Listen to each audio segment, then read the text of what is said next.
L'olivier appartient à la famille des oléacées. Les Grecs lui attribuaient des qualités symboliques comme la paix, la fécondité, la pureté, la force ou la victoire.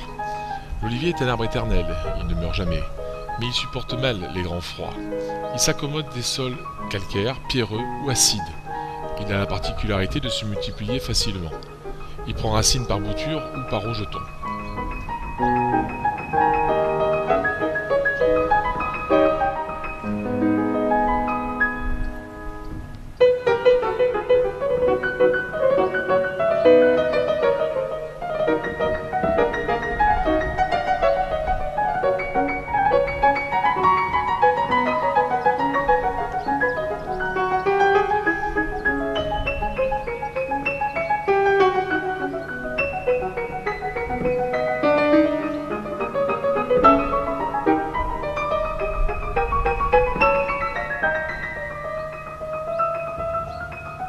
Bonjour, bienvenue au moulin à huile du Partégale.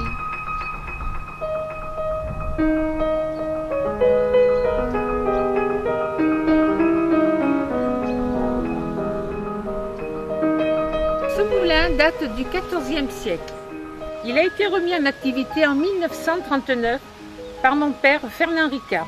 Il remet en fonction la roue à auger et bien sûr l'aqueduc romain.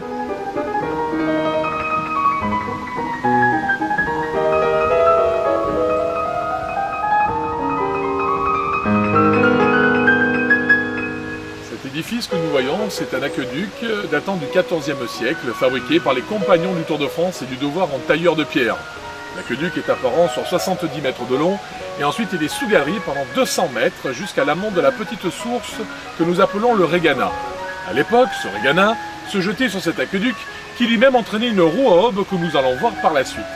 La particularité de cet aqueduc, c'est qu'à cet endroit bien précis, il avait une fuite d'eau, ce qui a formé un stalactite. Ça c'est du calcaire, c'est creux. Là bien sûr c'est de la pierre, c'est plein. Alors les employés, à force de monter, ont fait des marches, je dirais, naturelles dans le calcaire. Conclusion, chez nous à la Farlède, l'eau est très calcaire. L'eau circulait dans la rigole, qui arrivait donc directement sur la roue à aube, qui elle-même mesure 8,50 m de diamètre. Elle est en fer forgé et elle alimentait à l'époque 3 meules en pierre dans le moulin, d'où son important diamètre. Donc tout le système fonctionne avec un moteur électrique aujourd'hui de 3 chevaux et je vais mettre donc les engrenages en route avec un système de courroie, un embrayage manuel, ça au moins c'est jamais en panne.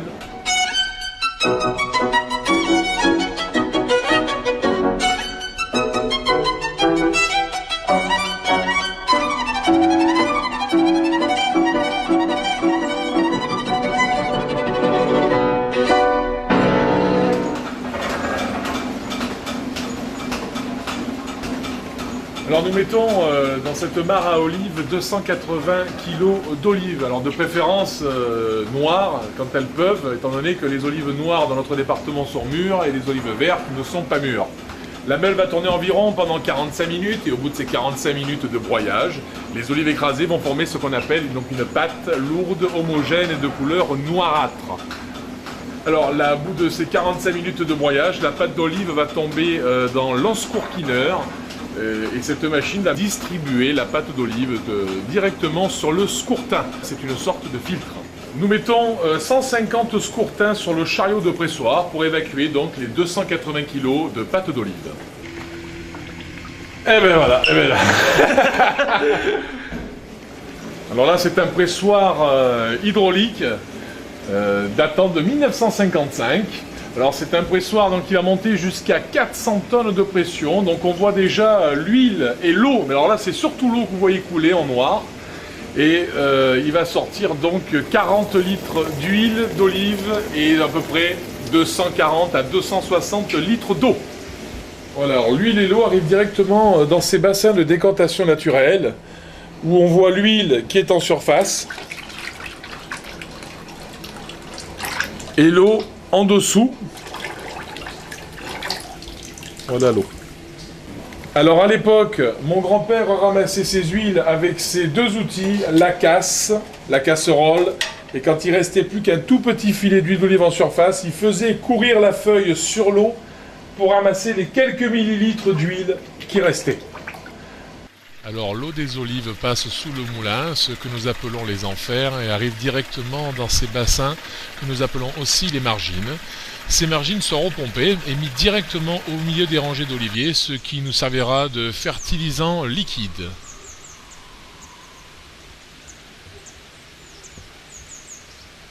Donc cette opération s'appelle un descourquinage.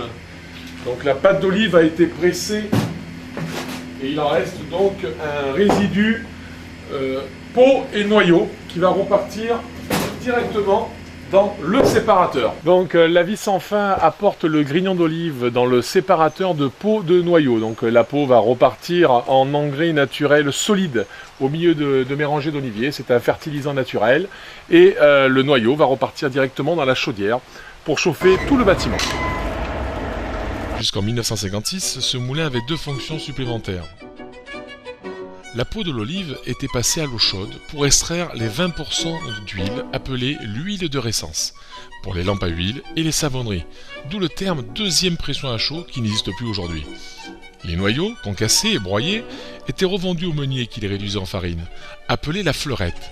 Celle-ci était utilisée pour les boulangers et les pizzaiolos pour éviter que la pâte ne colle à la plaque. Pour récolter les olives, on les fait tomber sur les filets, à l'aide d'une longue perche appelée la gaule, ou au peigne, mais aussi à la main. La récolte se situe entre octobre et janvier, pour les olives dont on veut extraire l'huile. On dénombre plus d'une centaine de variétés d'olives, mais en France on en cultive guère qu'une quinzaine, comme la brun, la bouteillant, la caillon, la picholine. Le choix de la variété dépendra de la destination finale du fruit, olive de table ou huile d'olive. Depuis 2016, au Moulin du Partégal, nous avons un nouveau matériel de production.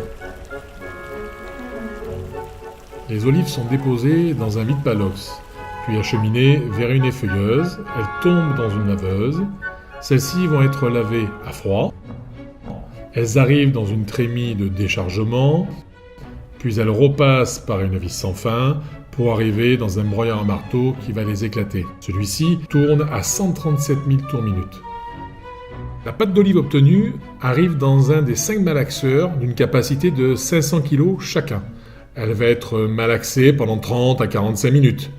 Cette technologie permet de personnaliser la température, le temps de malaxage en fonction de la variété et la qualité de l'olive.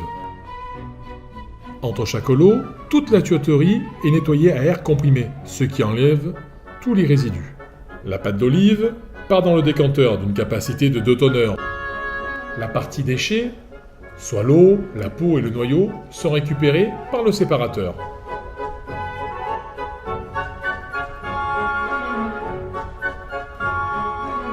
L'autre partie, l'huile, tombe dans un bac vibrant. Aspirée par une pompe, elle arrive dans une centrifugeuse qui va l'éclaircir et pourra être consommée de suite. Nous vous proposons ainsi une dégustation de nos différentes huiles d'olive ainsi que des produits artisanaux du terroir comme la tapenade, le pistou ou nos confitures maison.